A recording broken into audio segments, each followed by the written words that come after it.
Virtualmente todos na Terra, independente de sua religião ou nacionalidade, reconhecem que existe alguma espécie de batalha ocorrendo no mundo entre as forças do bem e do mal.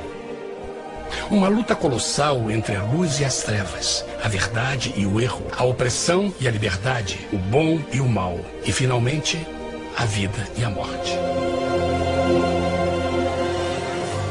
Qual é a história por trás deste evidente paradoxo?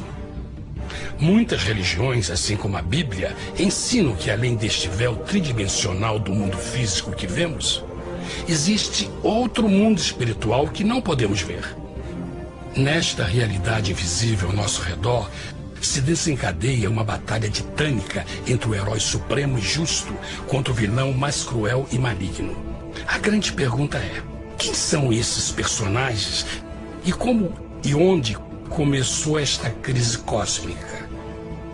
Este é o maior mistério de todas as épocas e a história mais fascinante e verdadeira que jamais tem sido contada. Esta crise envolve cada pessoa sobre a Terra. Sim, cada pessoa.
A história humana está repleta de cenas de guerras.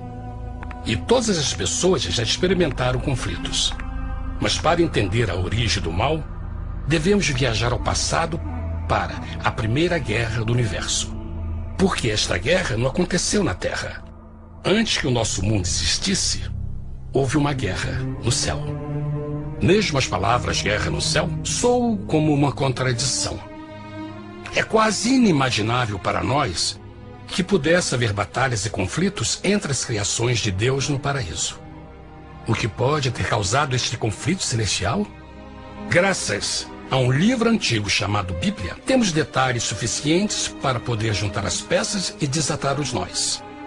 Mesmo que trágica, é uma extraordinária e bela história de amor que vai desde o princípio dos tempos até tocar pessoalmente a você, a mim e a cada indivíduo na Terra. Nossa história começa há muito tempo atrás na capital do universo. Em um lugar chamado Céu, que estava repleto de seres angelicais que amavam fazer a vontade de Deus.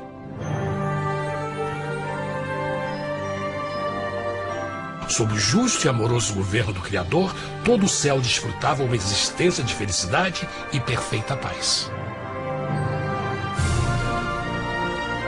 O príncipe supremo do paraíso e comandante dos anjos era o poderoso e amoroso Filho de Deus, mais conhecido com o nome que adotou quando veio à Terra, Jesus.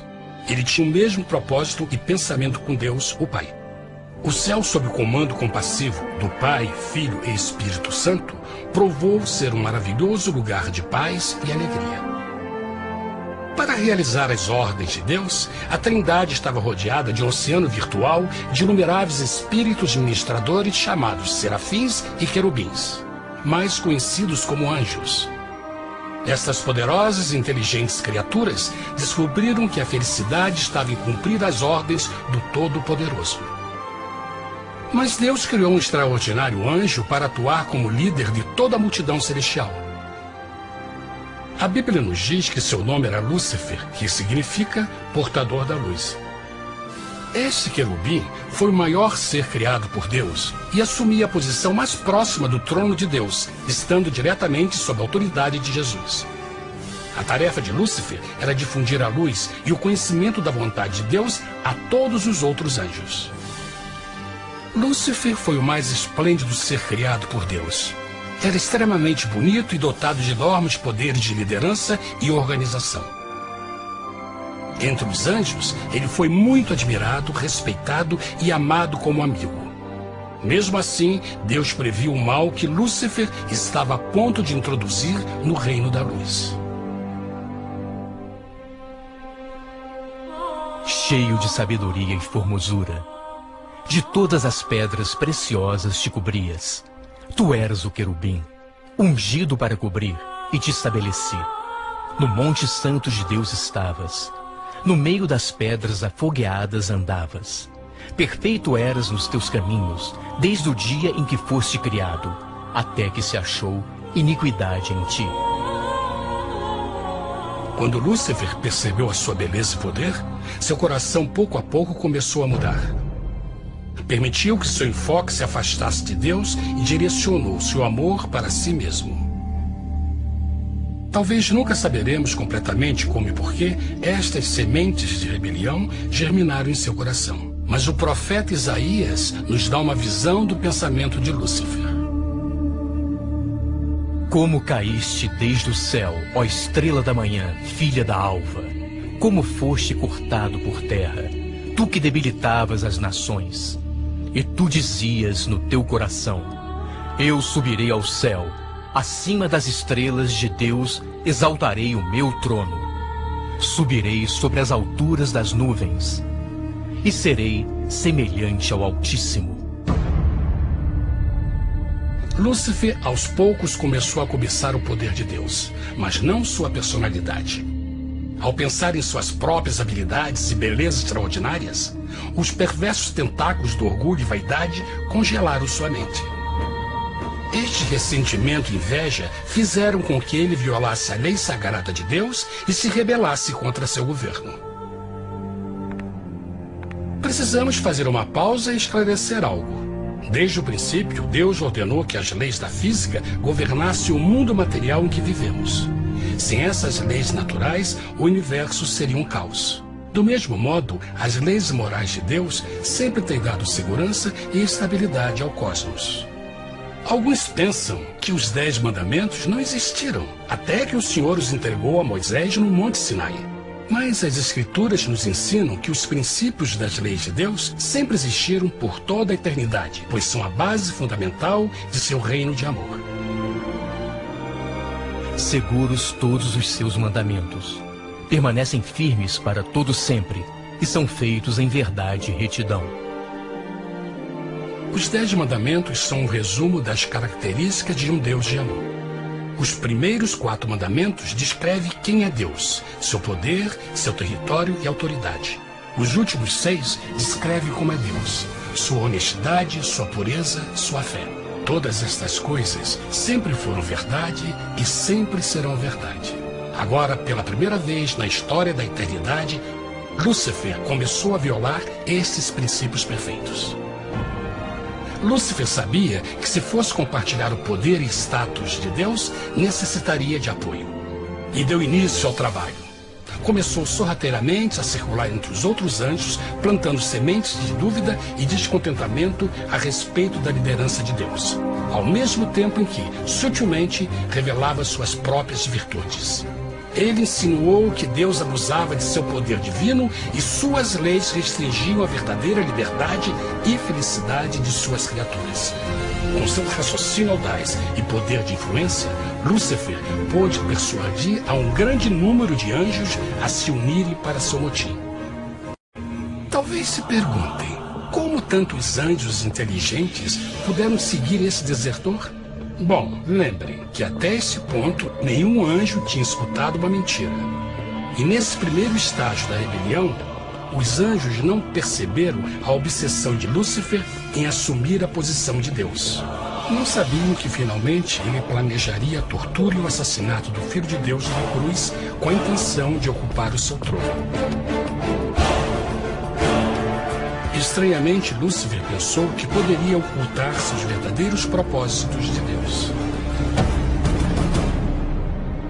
Ai dos que querem esconder profundamente o seu propósito do Senhor e fazem as suas obras às escuras e dizem: quem nos vê e quem nos conhece? Não pense nem por um momento que a rebelião de Lúcifer surpreendeu Deus e o pegou desprevenido. O Senhor sabe de todas as coisas e os pensamentos de suas criaturas. Ele entendia exatamente o que estava se passando pela mente de Lúcifer. E piedosamente Deus advertiu o desgarrado anjo do perigo. Mas no final, o orgulho e a vaidade não permitiram que Lúcifer se arrependesse. Então, iniciou a rebelião total contra Deus em vez da humilde obediência. Alguns podem perguntar: isso significa que Deus criou um anjo defeituoso? Não, mas ele criou Lúcifer com livre-arbítrio. Verão que o livre-arbítrio é uma coisa maravilhosa, mas também muito perigosa, incluindo o risco de uma rebelião e a possibilidade de que o amor de Deus seja rejeitado. Vejam que o amor real não pode vir de uma criatura pré-programada e não pode ser forçado, deve ser voluntariamente dado. Por exemplo, mesmo que seja bonito este cachorro robô, na verdade, nunca poderá amar-me. Posso fazer que pareça que me ame, mas só estará seguindo instruções pré-programadas. E que opção? Por outro lado, este pequenino está realmente feliz em ver-me. Ele decidiu dar-me seu afeto. E com o tempo, nossa relação se fará mais forte, enquanto eu ame e cuide bem dele. Do mesmo modo, um Deus de amor só quer amor verdadeiro de suas criaturas. E para que isso aconteça, elas precisam ter o livre-arbítrio. A rebelião de Lúcifer é a maior evidência de que ele tinha esta liberdade. Agora, a grande pergunta é: como Deus enfrentaria esta crise? Como lidaria com Lúcifer e com os milhões de anjos que se uniram nessa rebelião? Muitos questionam: por que Deus não acabou imediatamente com a rebelião? Afinal, ele poderia facilmente vaporizar Lúcifer com um raio. Mas isto teria solucionado o problema? Não, pelo contrário. Isso só teria intensificado as dúvidas e suspeitas que Lúcifer havia plantado na mente dos anjos. Lembrem que Lúcifer sabia, como ninguém mais, da engrenagem interna do governo de Deus. Sua destruição seria vista como parte de uma grande armação, e a razão que o motivou a servir Deus teria sido o medo da represália e não o amor. O Senhor sabia, na sua sabedoria, que a melhor forma de enfrentar a crise era permitindo que tudo seguisse o seu curso. Esta seria a única forma de se assegurar que o mal não se ergueria outra vez. Deixai crescer ambos juntos até a ceifa. E por ocasião da ceifa, direi aos ceifeiros: colhei primeiro o joio e atai-o em molhos para o queimar, mas o trigo ajuntai-o no meu celeiro. Na parábola do joio e do trigo, Jesus descreve que um tempo de crescimento é necessário para que uma planta revele sua verdadeira natureza. No seu entendimento infinito, Deus sabia que com o tempo o caráter real de Lúcifer seria exposto e que os amargos frutos de sua rebelião seriam vistos. Até agora, os cidadãos do universo não estavam familiarizados com o pecado e até onde os levaria. Mas isso mudaria quando eles vissem por si mesmos sua terrível natureza autodestrutiva. Afinal, a sabedoria e o amor do governo de Deus seria para sempre confirmado e o universo estaria seguro. Quando Lúcifer e seus seguidores revelaram abertamente sua rebelião, o Senhor soube que não haveria paz se permitisse que eles ficassem no céu. Deveria impor um limite, entrar em ação e enfrentar os rebeldes. Mas Lúcifer e seus seguidores nunca sairiam por vontade própria ou pacificamente. O passo seguinte foi a guerra. E houve batalha no céu. Miguel e os seus anjos batalhavam contra o dragão. E batalhavam o dragão e os seus anjos. Mas não prevaleceram, nem mais o seu lugar se achou nos céus. E foi precipitado o grande dragão, a antiga serpente, chamada o Diabo e Satanás, que engana todo mundo. Ele foi precipitado na terra, e os seus anjos foram lançados com ele. A Bíblia não revela exatamente que tipo de armas foram usadas durante este conflito cósmico. Mas esta guerra foi como nenhuma guerra que os olhos mortais já viram. Apocalipse 12:4 nos diz que finalmente Lúcifer e 1/3 dos anjos de Deus foram expulsos do paraíso.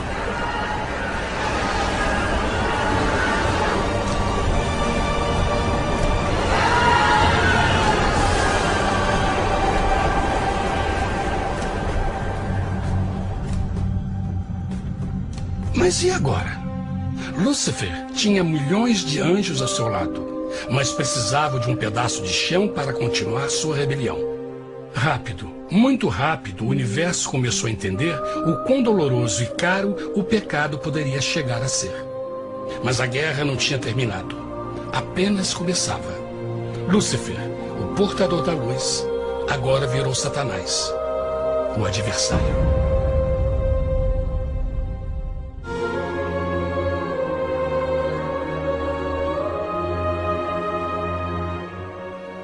Depois da guerra no céu, Satanás e seus anjos caídos foram expulsos da corte de glória. Por um tempo, o diabo e seus demônios vagaram pelo universo buscando inutilmente mundos que se compadeceram e se uniram à sua rebelião. Enquanto isto, o coração de Deus sentia intensamente o vazio que deixou a perda de Lúcifer e seus anjos. Então o Pai, o Filho e o Espírito Santo retomaram o seu trabalho favorito, o maravilhoso trabalho da criação. Decidiram fazer um mundo novo, pleno, com muita variedade e diversas criaturas de amor. Este novo mundo seria único, porque as criaturas principais seriam feitas à imagem de Deus. Para eles, o Senhor também daria o domínio deste planeta novo, que conhecemos como Terra. No princípio, Deus criou a terra. E viu Deus tudo quanto tinha feito, e eis que era muito bom. Que imagem maravilhosa! Deus forma um novo mundo, nosso planeta, Terra. E em cada maravilhoso dia da criação, algo novo e espetacular começa a fazer parte da cena. Por exemplo, no terceiro dia, Deus falou e uma linda e exuberante vegetação fez parte da existência. Plantas de todas as cores, formas e tamanhos. No quinto dia, o mundo estava repleto de espantosas e exóticas criaturas, que podiam tanto se elevar aos céus como deslizar pelas águas azuis. E outras podiam fazer as duas coisas. No sexto dia, houve a introdução de um grande número de animais terrestres. Desde o gigante elefante até o pequeno esquilo, cada um encontrou um lugar nesse novo planeta para viver em harmonia com o resto da criação. E também no sexto dia, Deus criou o homem.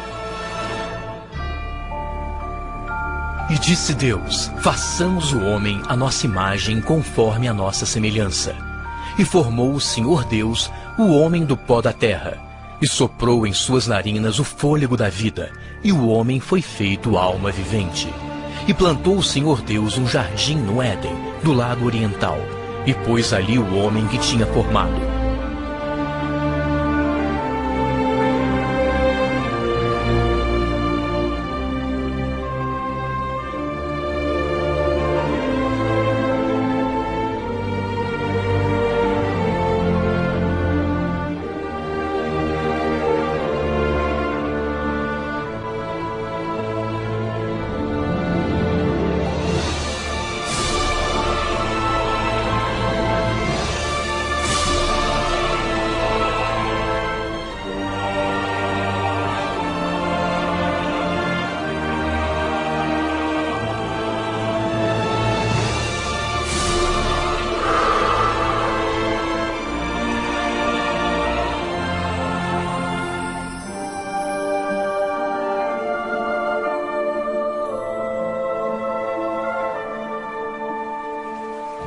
Mas que grande honra ser criado à semelhança de Deus, ser um indivíduo com liberdade de pensamento. No princípio, o homem não percebia a sua nudez. Provavelmente porque antes do pecado ele estava vestido de glória e luz.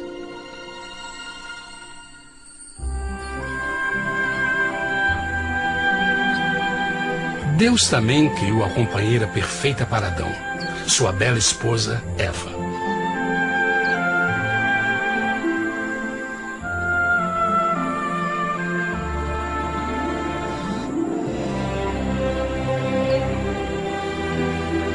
O feliz casal foi colocado em um magnífico jardim perfeitamente projetado para aumentar sua felicidade. Para Adão e Eva e as outras criaturas da terra, também foi dado o privilégio divino de procriar a sua própria imagem. A intenção de Deus foi que a raça humana tivesse domínio sobre este paraíso perfeito para sempre.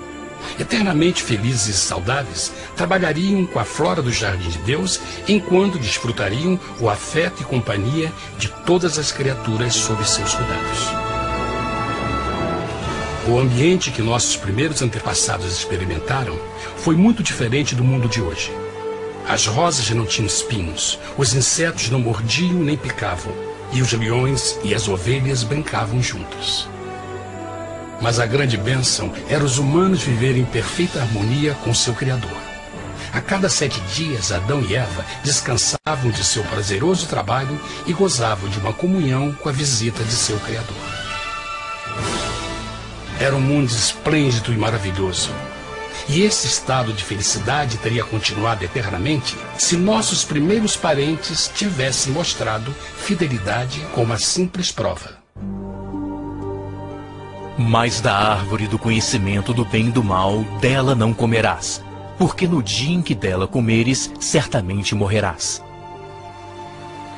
Visto que o adversário havia contaminado o universo com sua rebelião, o Senhor viu a necessidade de uma simples prova de amor e lealdade. Lembrem que os anjos bons acabaram de ver 1/3 de seus amigos serem expulsos do céu durante a guerra. Como estariam seguros de que esses novos humanos não se uniriam a Lúcifer e causariam problemas? Então o Senhor plantou uma árvore no jardim, uma árvore cujo fruto não deveria ser comido sob pena de morte. Ao passar por esta simples prova de obediência, Adão e Eva mostrariam a lealdade para com Deus e a fé em sua palavra. Ainda mais, era uma prova de amor. Por isso, Jesus disse em João 14, se me amais, guardais meus mandamentos. Mas alguém mais soube desta prova de fé e estava determinado a usá-la em seu favor. Satanás estava com inveja dos humanos que desfrutavam da bendita vida que ele perdeu. Sua feliz existência estava em total contraste com a sua, que agora estava cheia de culpa, pecado e miséria. Com ressentimento e raiva, não estava disposto a deixar o casal em paz, pois o pecado sempre buscará arrastar a outros consigo.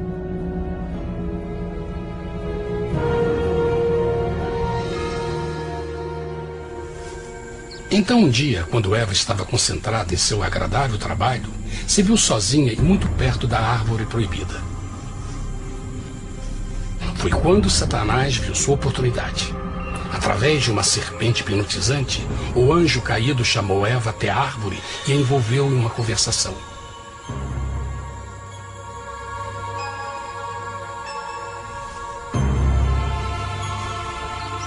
Suas palavras encantadoras foram cuidadosamente calculadas para gerar desconfiança a Deus.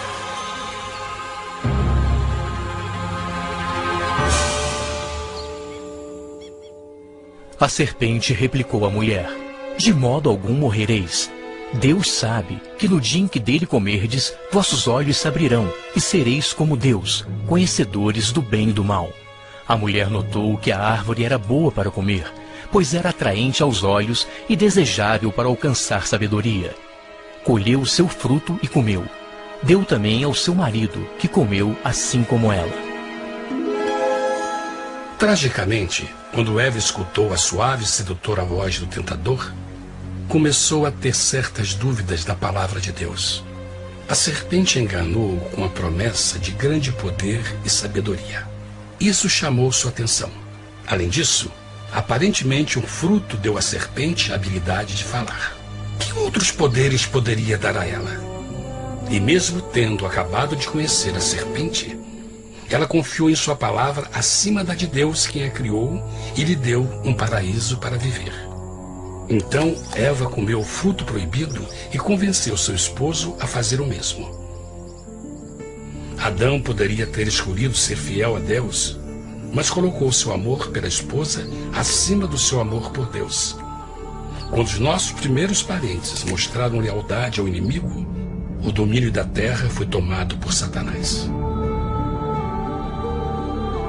Não sabeis que, vos oferecendo a alguém para lhe obedecer, vos tornais escravos daquele a quem obedeceis? Ninguém pode servir a dois senhores. Este mundo agora seria o último campo de batalha entre o bem e o mal, e o coração de cada homem e mulher seria o prêmio. Adão e Eva não se deram conta desse tempo, mas seu momento de desconfiança e desafio abriria as comportas do sofrimento de milhões de pessoas durante milhares de anos.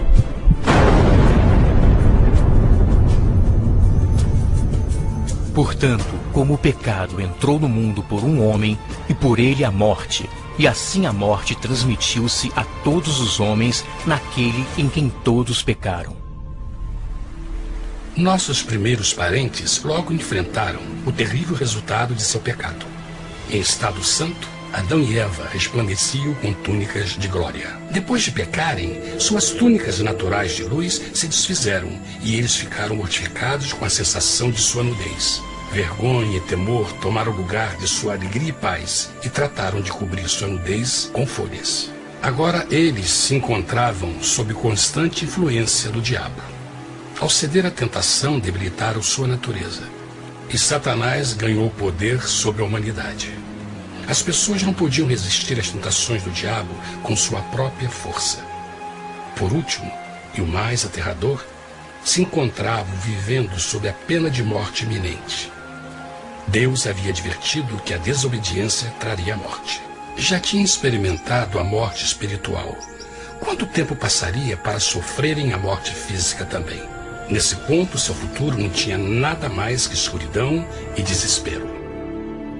Tendo expulsado o homem, colocou diante do jardim do Éden os querubins com o cintilar da espada flamejante, para guardar o caminho da árvore da vida. Como o pecado provocou a expulsão dos anjos caídos de seu lar celestial, agora pela desobediência, Adão e Eva foram tirados de seu jardim, seu lar no paraíso. Tudo à sua volta estava mudando rapidamente, e a humanidade se encontrou suscetível às dores, doenças e finalmente à morte.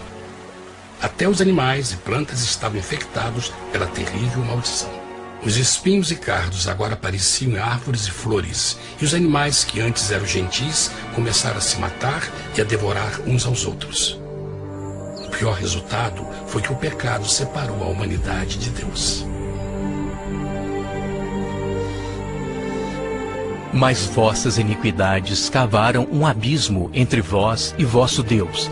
São vossos pecados que ocultaram de vós sua face, para não vos escutar. Na criação, foram dados a Adão e Eva a honra de falar com os anjos, e até com o Filho de Deus cara a cara. Mas Deus é tão puro e santo que nenhum mal pode existir na sua presença. Agora que os primeiros humanos tinham pecado, Deus afastou sua santa presença deles para a sua própria proteção. O pecado tinha queimado uma parte da alma do homem que já não podia ver a dimensão espiritual.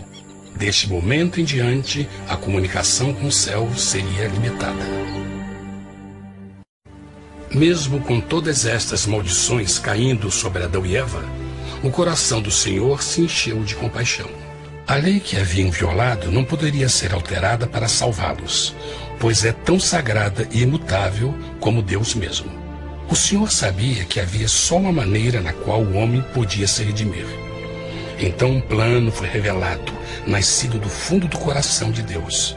Um plano para salvar o homem de seu encontro com a morte eterna e restaurar tudo que estava perdido com o pecado. Seria de grande intensidade, alcance e poder, mas seria um plano que também implicaria num enorme sacrifício. O amor de Deus para conosco se manifestou por ter enviado ao mundo seu Filho unigênito, a fim de vivermos por ele. Nisto consiste o amor, não em termos nos amado a Deus, mas em ele nos ter amado e enviado seu Filho para se sacrificar por nossos pecados. As Escrituras claramente ensinam em Romanos 6:23, o custo do pecado é a morte. A lei violada demandava a vida do pecador e só tinha um em todo o universo qualificado como substituto da humanidade. O Criador só podia pagar a dívida de suas criaturas tomando seu lugar. Então Jesus Cristo, o Filho de Deus, concordou em deixar a pureza, glória e segurança do céu. Ele viria para morrer em nome do homem em seu malvado e renegado planeta.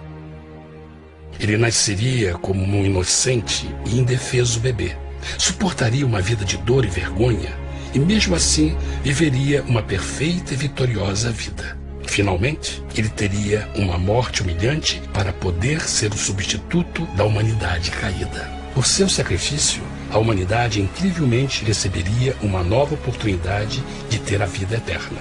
Seu sangue seria o resgate para um mundo raptado por Satanás. Este maravilhoso plano de redenção foi graficamente ilustrado no sistema de sacrifício de animais ordenado por Deus depois da queda do homem. O Senhor tinha avisado Adão e Eva que iriam morrer no dia em que comessem do fruto proibido. E como que permaneceram vivos? A Bíblia nos diz que imediatamente depois do pecado, Deus providenciou roupas na forma de peles de animais. É bom notar que o Apocalipse se refere a Jesus Cristo como a ovelha que foi morta desde o princípio do mundo. Isto indica que uma ovelha foi sacrificada no mesmo dia para prevenir suas mortes imediatas.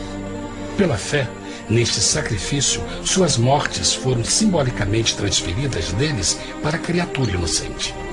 A ovelha certamente era a representação de Jesus. Assim, um raio de esperança foi dado em uma situação de escuridão e desespero.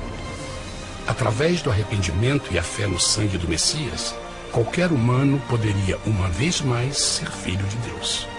Mas mesmo com este grande plano para a humanidade, Satanás ainda tinha o domínio da terra. E a vida na terra não estava fácil. No mundo haveis de ter aflição, mas coragem, pois eu venci o mundo. Naturalmente, muitos se perguntam, como um Deus amoroso e poderoso permite dores e sofrimentos no nosso mundo atual? Mas está claro desde o Gênesis que Deus nunca quis que nós tivéssemos o conhecimento da dor dessa vida. Quando o mundo saiu das mãos de Deus, a terra era um maravilhoso paraíso. Foi o pecado de Adão e Eva que deu a Satanás o direito de assumir o controle deste planeta. Devido à sua trágica eleição, o diabo e seus súditos ganharam o poder de tentar e atormentar os humanos, introduzindo a doença, a dor e o sofrimento. Talvez fosse melhor perguntar: por que Satanás não tem o controle total da humanidade? A resposta é Jesus Cristo. Talvez já perceberam que a morte de Jesus na cruz deu a cada um de nós a oportunidade de sermos salvos, mas na verdade fez muito mais do que isso. Quando o Salvador ofereceu sua vida para redimir a terra, esse ato poria restrições ao controle de Satanás sobre a humanidade. Satanás não poderia forçar nossa vontade e seu poder de nos ferir seria limitado. O sacrifício de Cristo também nos trouxe um tempo de prova, durante o qual poderíamos ver a diferença entre o governo de Deus e o de Satanás, e então decidir a quem servir. Finalmente, pelo sacrifício que fez Jesus, o reino de Satanás chegará ao seu final, e um dia a terra será devolvida ao homem mais maravilhosa do que era no princípio. Mesmo Adão e Eva tendo começado suas vidas como exilados do paraíso, ainda tinham esperança. Deus providenciou peles de animais sacrificados para se cobrirem.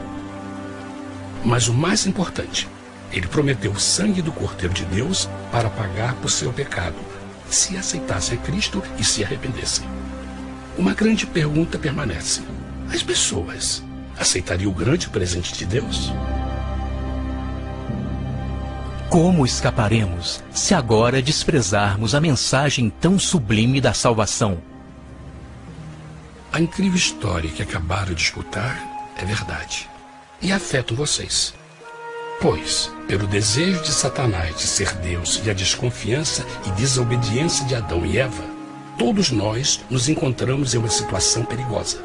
De um lado, a humanidade foi grandemente favorecida por Deus com uma segunda chance de recuperar nosso lugar no Éden.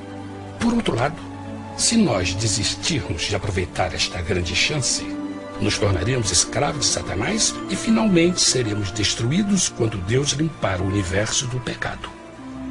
Amigos, não há melhor hora de fazer sua escolha por Jesus do que agora mesmo. Nenhum de nós sabe quanto tempo mais teremos que viver nesta terra. Jesus nos tem mostrado grande interesse no seu bem-estar e seu amor por vocês o levou a providenciar uma maneira de escaparmos de uma futura destruição. Ele quer que você o aceite e se arrependa de seus pecados. Através de Cristo, pode encontrar o perdão para tornar-se como Ele em caráter. A triste notícia é que Satanás atua de todas as formas possíveis para evitar que aceite o presente da salvação de Deus. Devido à nossa rotina da vida, o amor ao dinheiro ou alguma outra distração fascinante, ele trabalha para manter a todos ocupados e afastados do que, na realidade, mais importa, sua salvação eterna.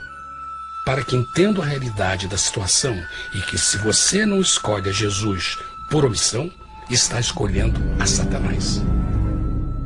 Mesmo que a terrível escolha de Adão e Eva nos traga morte e miséria, vocês agora podem tomar uma melhor decisão.